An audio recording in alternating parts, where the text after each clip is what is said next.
seeing more motorcycle riders out on the road. But it seems we're also seeing more crashes. Today, a local Navy sailor was killed in a West Side motorcycle crash. He was hit by an SUV.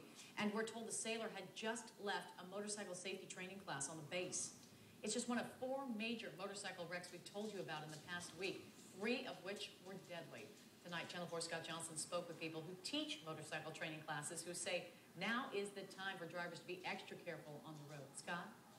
Yeah, particularly when you got careless drivers like maybe I am sometimes, because if I'm looking in here but I still have a blind spot back there, I may not see a motorcycle. Maybe in the back trunk right now I've got a big stroller there I can kind of see out, but not too well. I got a lot of blind spots back there, so I might miss a motorcycle. Something to keep in mind, particularly when it comes to motorcycle safety in what has been a very dangerous and sadly deadly week. A sailor killed today in this motorcycle crash outside NAS Jax, just after leaving a motorcycle safety class. Also, 2 people hurt in this wreck in Green Cove Springs on Sunday. A motorcyclist killed Friday on San Jose, and a deadly hit and run on this interstate. 4 crashes involving motorcycles in the last week. Multiple lives lost. We talked to a couple who teaches safety classes to motorcycle riders about what may be happening. Weather has a lot to do with it. It's warm, it's beautiful, and, you know, we had a really harsh winter, so everybody's really excited to get out and ride, and, you know, it just happens.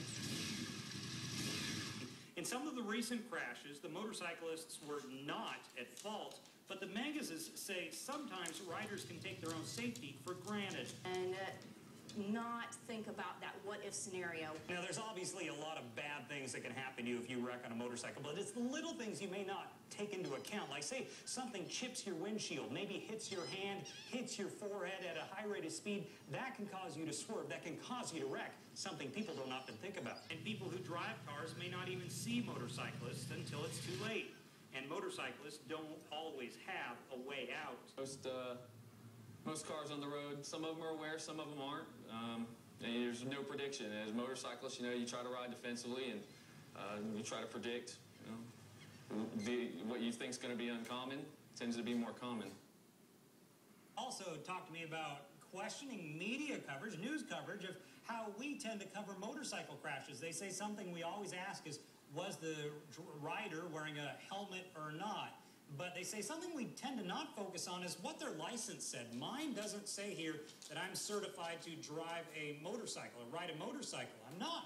Never taken the classes. They say some people, many people who ride motorcycles don't have that. And they say that's something we tend to miss or not report. Now, they're not saying that was the case in any of these crashes from this past week, but they just made a note of it. Something interesting to ponder. We're live tonight. Scott Johnson, Channel 4, the local station. Thank you, Scott. If you're new to our state, you may be asking about the helmet law. It allows riders who are 21 years of age or older to ride without a helmet if they have $10,000 in medical insurance to cover any injuries. And that's a pretty hot issue among some riders, but the safety statistics, they can be pretty grim. In 2006, 65% of those killed in motorcycle wrecks were not wearing a helmet.